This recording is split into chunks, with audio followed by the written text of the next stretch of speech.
this is Engelbert Humperdinck with my good friend Jimmy DIELE. He's the real deal. Would you believe?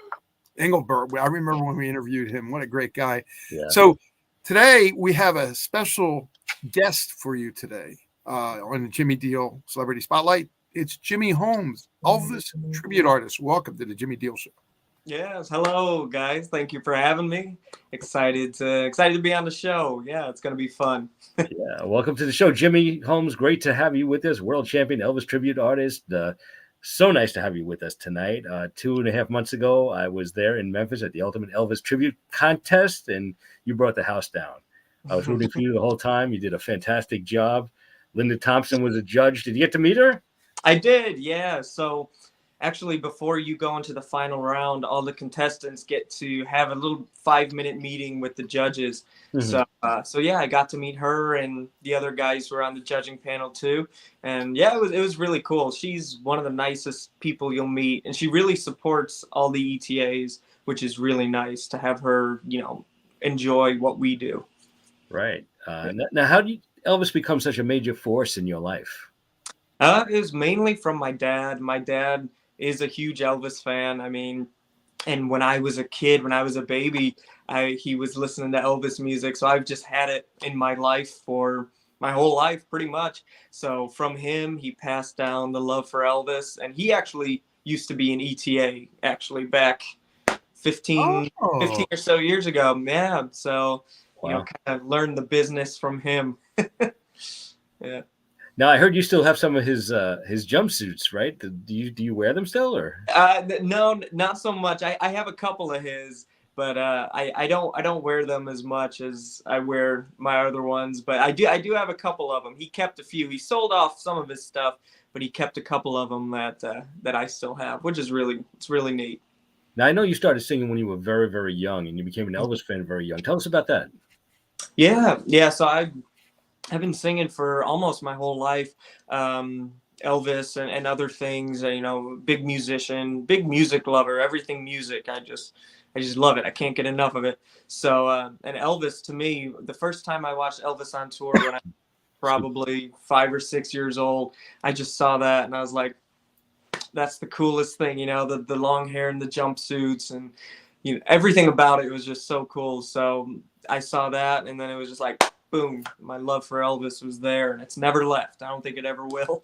Wow, that's amazing. And I know you have such great videos on YouTube. I enjoyed watching them so much. And tell us how you really, perfected the Elvis performance. Yeah, I mean, obviously, it's a lot of studying Elvis and a lot of watching his videos and listening to the vocals, because big thing about Elvis was the voice. Everyone hears that voice, and that's Elvis. So to try and get as close as you can, because no one can sound just like Elvis. But if you can get his phrasing and get close, then you can really make the people, with the illusion, with the voice, you can make it seem like people are watching Elvis. And when I go on stage, it's not a robotic thing, like I have to do this here and this there. It's more, I just try and get into, sounds funny, but I just try and get into Elvis's head and be like, what would he do, at this moment, and just try and get his body language down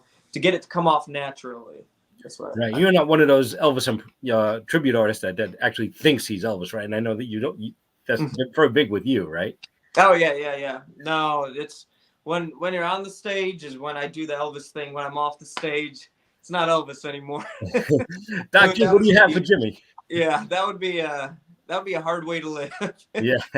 I know this is a hard question, Jimmy, but what are some of your favorite songs that you like to sing when you do your act? Yeah, there's so many. I mean, I really enjoy performing Polk Salad Annie and Suspicious Minds, the ones where you can really get into it with the band, and the crowd enjoys that too. Mm-hmm. But and then he's got songs like Bridge Over Troubled Waters, one of my all-time favorites, and it's so powerful the way he sang it, and right. I enjoy performing that one. And actually, my favorite song ever, I don't get to sing it very much because it's rare, so not many people know it, but it's he recorded it in 1971. It's called We Can Make the Morning, and it's got to be one of my top favorite songs. I mean, it's fantastic, but it's tough to choose. Like you said, How that's about My Way? My Way. I love My Way too. Yeah, My Way. Yeah, My Way and Bridge Over Troubled Water are my two favorite, the ballads that he did in the 70s. Yeah, you can't beat those. Can I ask you now to give us a little bit of a hint what it sounds like when you do it? Hey, what song? You pick. Okay. Let me. I have a guitar right over there, so. Oh, there you go. That's Yeah, awesome. give me a That second. sounds great. I love that. Oh, that's awesome. Oh, Jimmy was awesome. Dak, you had to check out. I was just down there for Elvis week, as I was saying a little bit before, and you had to see Jimmy on stage, man. I was rooting for him so much. I mean, he was Elvis on stage, really. That's awesome. Yeah. All right, I'll play a little bit for you. We'll do Are You Lonesome Tonight? I like playing that on the guitar. It's a pretty song.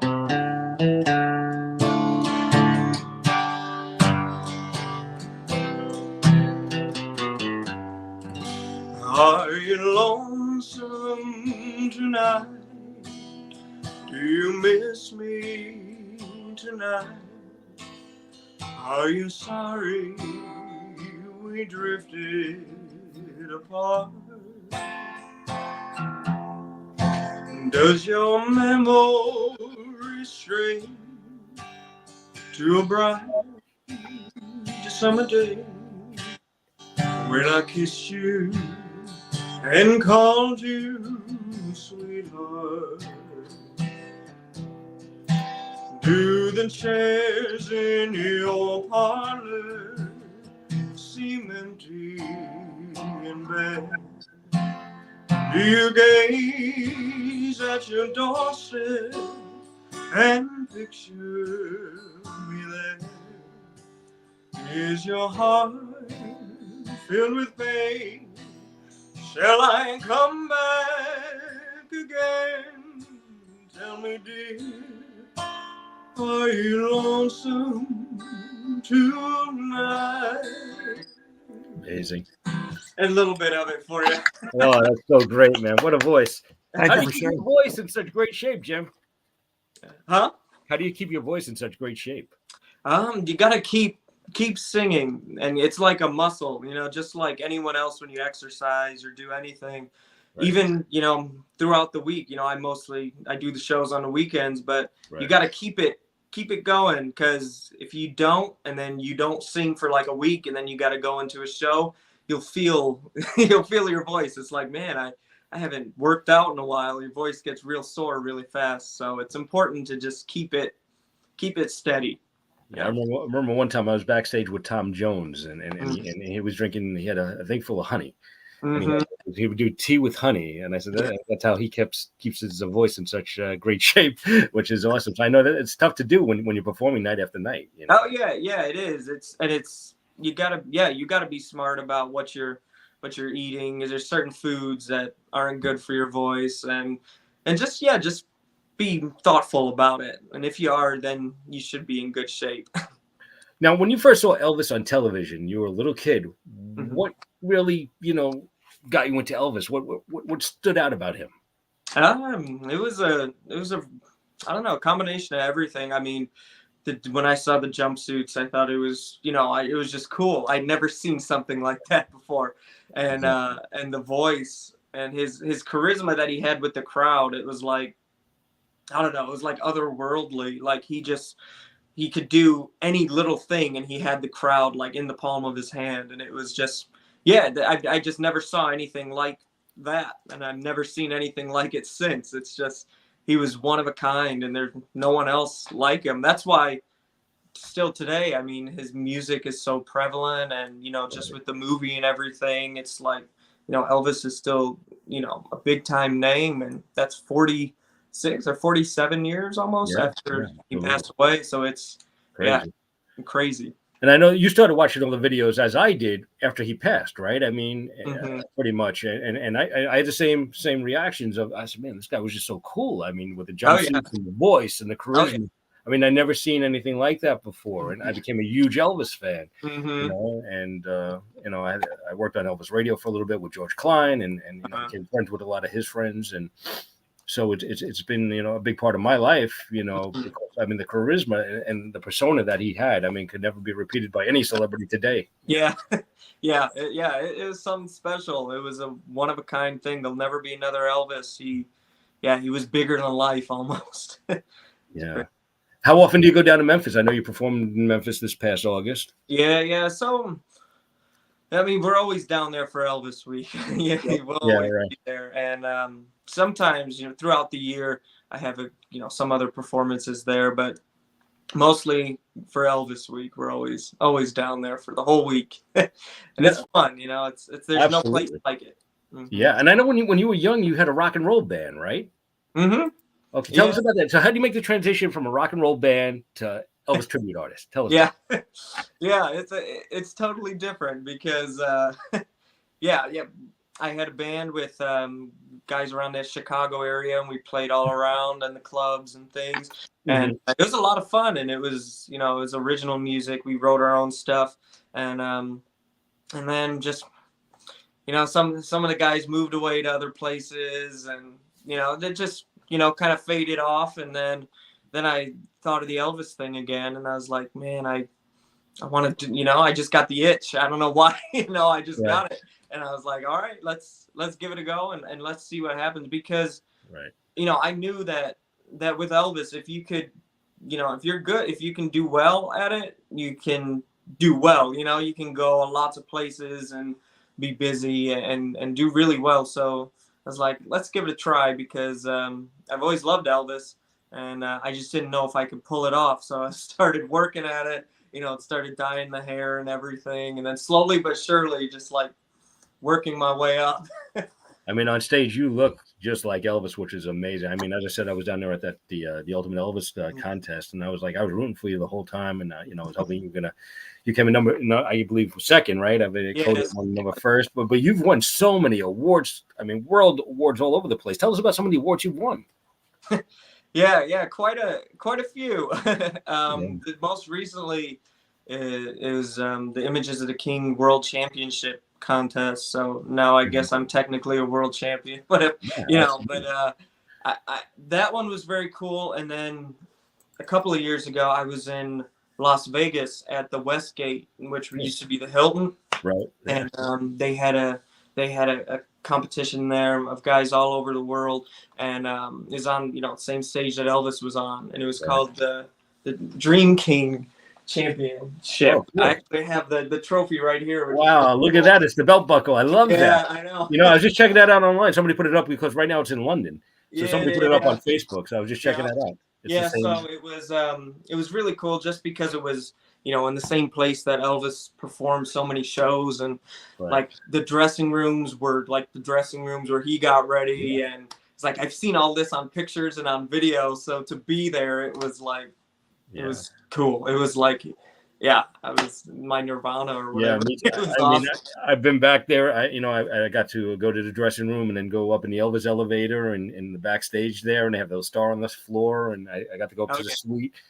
It's just an amazing thing, really. And you know what, Jimmy, I don't know if you feel the same way, but I feel his spirit in that hotel whenever I'm there, which is amazing, right? I'm sure you do too, right? I mean, his spirit is there. Yeah, like you said, like that, where they have that spot backstage, like where he stood before he walked around. Yeah, being there, it was like, wow, this is. You can feel. I mean, you can't get any better than that. That's so good, so cool. Yeah, I remember going up in the elevator and we went up to the suite and everything. I mean, it was just amazing. I mean, Graceland is great and everything, but I don't know. There's just something very special about that hotel, really. Yeah. Oh yeah, that's special. You really feel his presence there. But also tell us about I know you travel worldwide. Tell us about some of the shows that you did in Australia, right? You go over the world, right? Yeah. Europe, Chile. Tell us about some of those shows and the fans out there as well. Oh yeah. The fans are great. I mean, these people, the overseas fans, it almost seems like they're even more passionate about, because Elvis never went over there. So when they see, a show, it's like, they're going to see Elvis. It's crazy. Like I was just over in Europe. I was in the UK and the Netherlands. I just got back last week, and it's so cool to see how Elvis is worldwide still. I mean, it's such a worldwide phenomenon. and you know, the people over there love him. He's like revered, like Yeah. he's like a god. It's crazy. And Chile as well. It's down there. They're crazy. I mean, out of all the crowds that I've played for, Chile, those fans had to have been the most passionate and the most. I mean, they were singing every lyric to the song. They were singing it perfectly. And then, you know, I would say something in between the song, and maybe about 20% of them, you know, understood what I said. But then once the Elvis songs went, they were just perfect. Any crazy fan interactions while you were on stage? Any crazy moments while you're performing?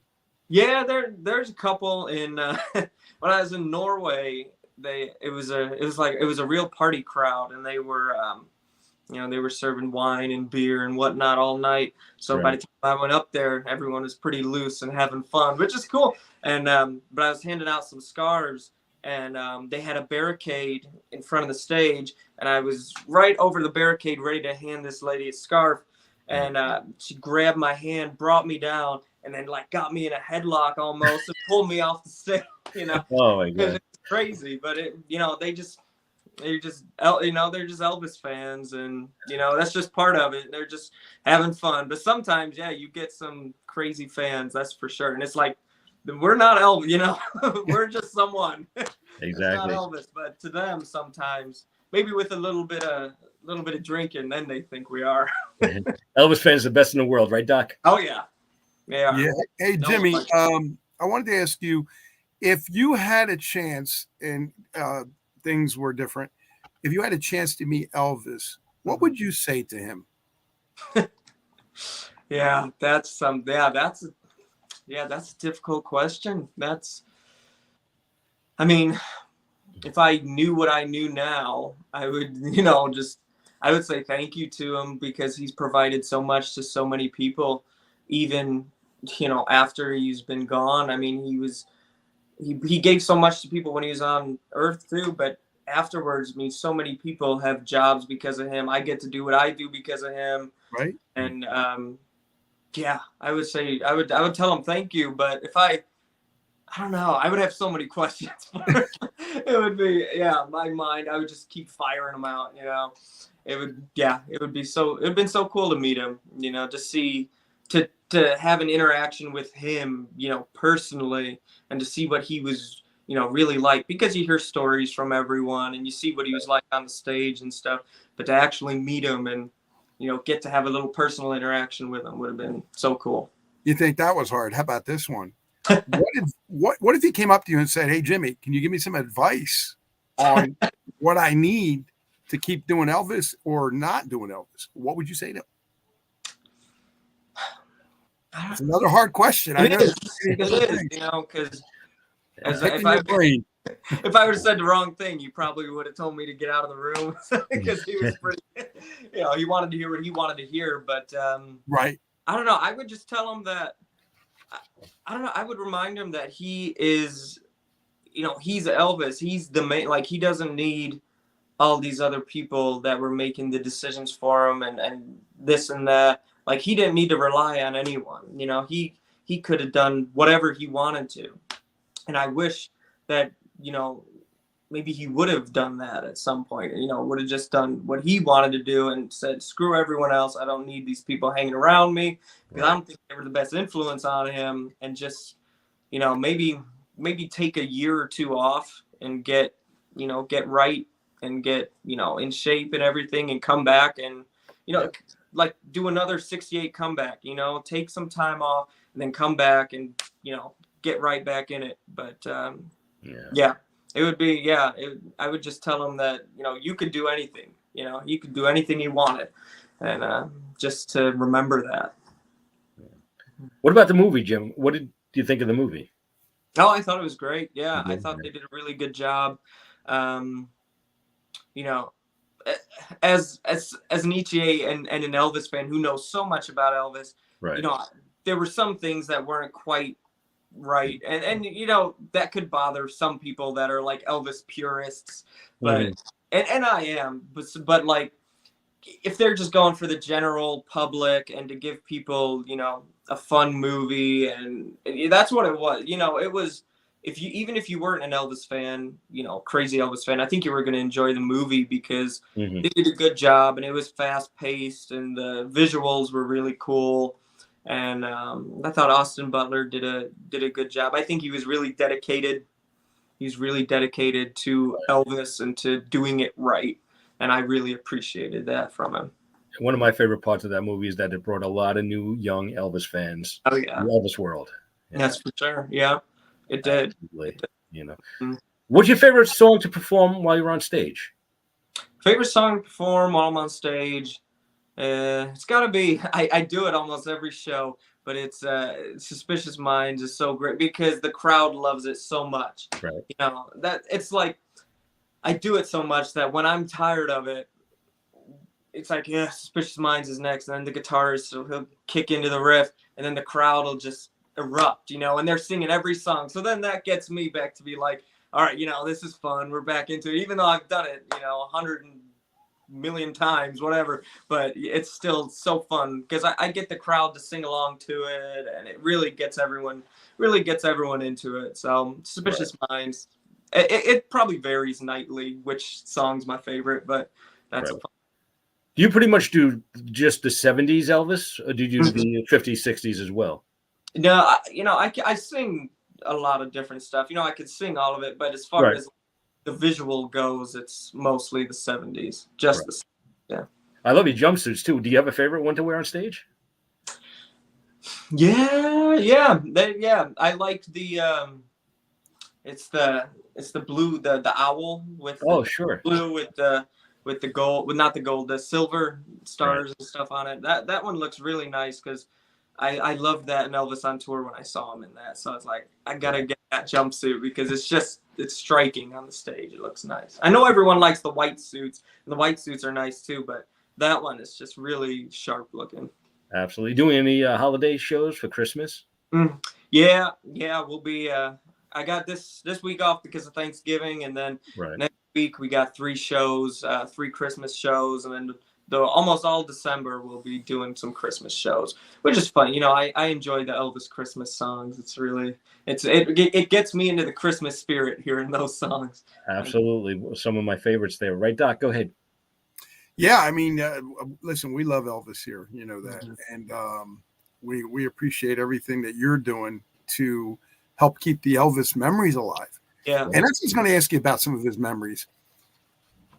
Do you find when you hear certain things, some of the memories, do they strike you, or do they get you to the point where you're like, well, like you said on the movie, you heard that, but do some of the memories really come back to you from maybe when your dad did it? Oh yeah.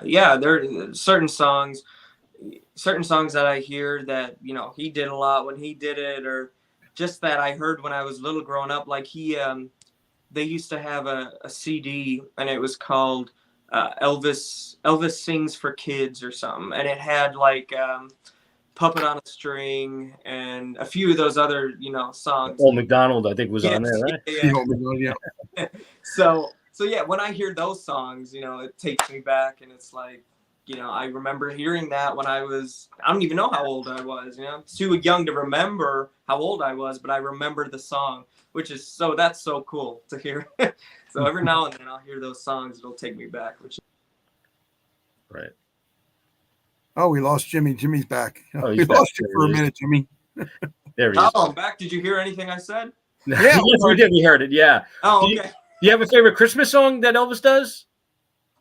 A Christmas, yeah. There's a few. I really enjoy If Every Day Was Like Christmas. That's probably my favorite Elvis Christmas song. I love Holly Leaves and Christmas Tree. Yeah, that's a great one too. There's so many of them, and there's so many that I kind of forget about until I hear them again, and it's like, ooh, that's a good one. There's a lot of those with any Elvis song. He did so many of them. Tell us about the One Foundation and your involvement in the One Foundation. Oh yeah. So actually, I'm a huge U2 fan, Bono and The Edge and U2, and they're like my favorite band. I go and see them as much as I can. And Bono is really big in the One Foundation that helps fights poverty, you know, worldwide and stuff. So I donate. I try and donate to that as much as I can. So it's important for me to do stuff like that because there's a lot of people. We're so lucky with what we have, you know, in the world, and there's so many people that don't have anything. So I think it's very important to give back as much as you can. Absolutely. Elvis did a lot of that in his lifetime. Yeah, that's for sure. Yeah. I know you have a big event coming up in 2024, the Two Kings. Tell us a little bit about the Two Kings. Oh yeah. Yeah, that'll be a great show, and it's in March in Canada, in Kelowna, Canada, out in British Columbia, with a guy out there who's a friend of mine. His name is Daryl Dudek, and he's an Elvis tribute artist as well. So we're going to be doing a show there. It's going to be a big show. We got a 10-piece band, horns. You know, it's going to be big time, and it's special because it's all the proceeds from it are going to benefit the Kelowna Firefighters Charitable Society, because they had a lot of wildfires out there last year. So they're firefighters. They were all out on the front lines, saving people, getting them out of their homes, and, you know, just working really hard. So the show is going to highlight and recognize all those heroes that did that, and then give back all the proceeds to their foundation. So it'll be really cool. I'm really happy to be a part of it. Nice. I know you had a big show too in Colorado Springs this past weekend, right? Tell us about the show. I know you were on fire. Yeah. Colorado Springs. It was a lot of fun. We did it was an Elvis and Friends show. So we had Buddy Holly, and then a 50s Elvis tribute.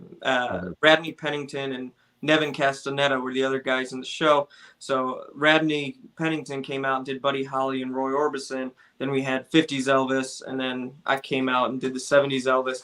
It was a fantastic crowd. I mean, we sold it out. I think there was 500 or 600 people there, and they were up for it. They were dancing and they were singing along all night. So it's big for us on the stage when a crowd is into it and giving off the energy. Then it gives us so much more energy. So it just makes for a great show. So I love going to Colorado Springs. I've been there twice this year. So cool. We'll be coming back. Yeah, it's a lot of fun. Do you ever get out this way to New York and New Jersey? Yeah, I was in New York earlier this year, not New Jersey side, but I was up in Verona, New York. Oh, sure. Okay. Yeah. So I'd gone to Ocean City, Maryland, so kind of getting out that way. But there's some things in the works. I can't say anything yet, but we'll get out there eventually. Well, let us know when you come out here, because we'd love to have you here in New York and New Jersey, man. Yeah. Looking forward to that. For sure. You know. Yeah. So awesome. And you were just in Niagara Falls too, the World Invitational ETA show and competition. Tell us a little bit about that. What was that like? Oh yeah, that was a lot of fun. I'd never been to Niagara Falls before, so it was a fun excuse to go up there and watch and look at the falls and stuff. But that was a lot of fun. That as well. It was guys from all over the world. They had guys from Japan and Norway and Canada, United States, all over, and they all came out and all performed. And it's so cool to see guys from these different countries. The guy who's from Japan, he's a good friend of mine. His name is Toki Toyokazu, and he was in the Ultimate as well this year. And yes, I remember him. Yeah. And he, doesn't speak very much English off the stage at all, but he learned all these Elvis songs. Yeah.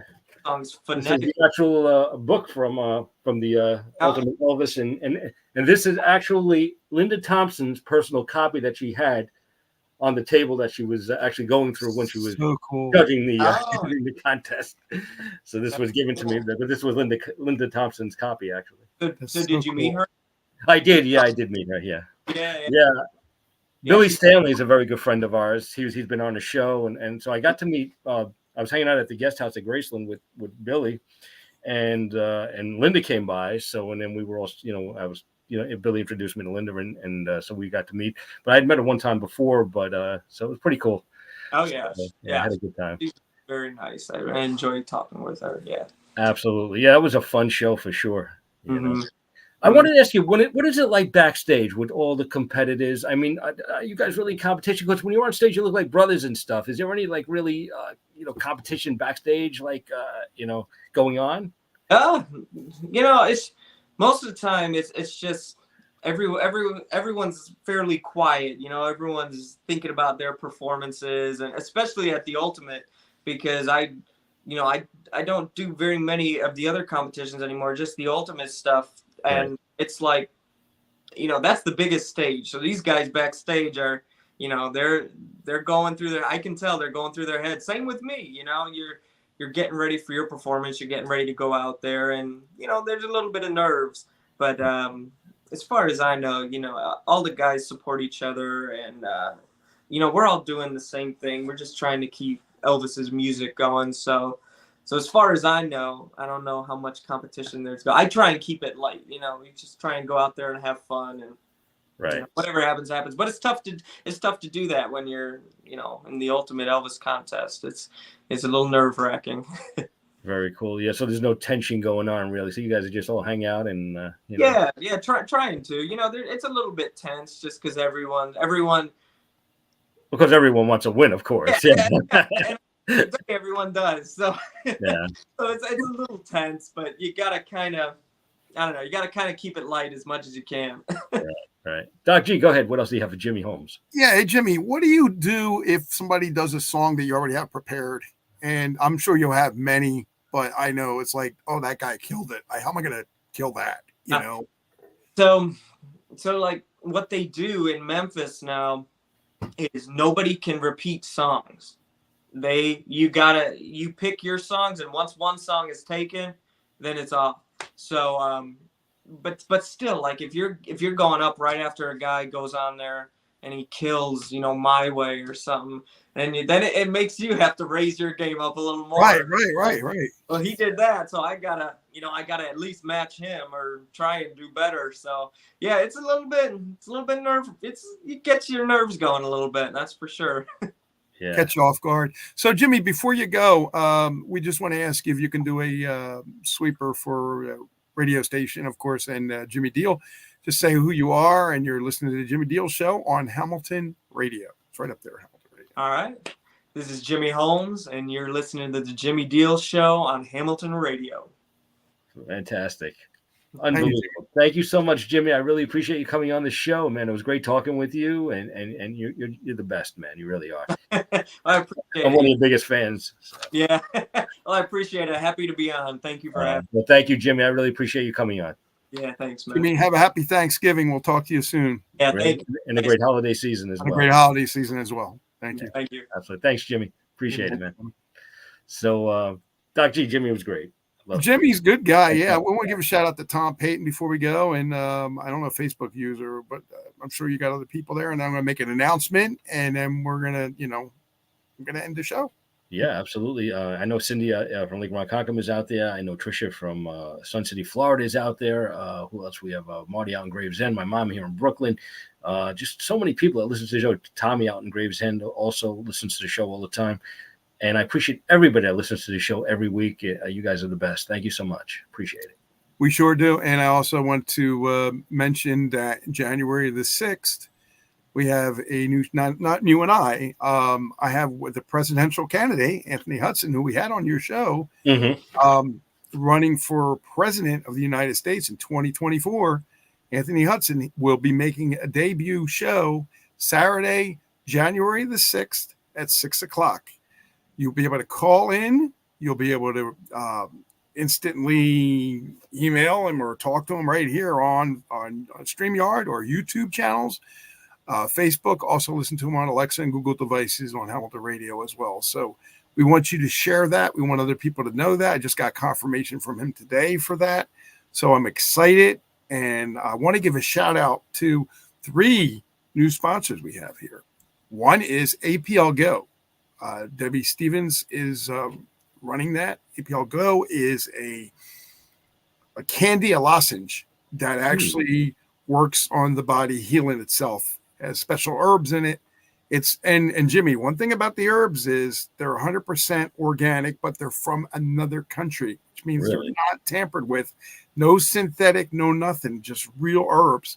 Wow. And they put nanotechnology in, which means it really gets into the cell that has the problem and fixes the problem.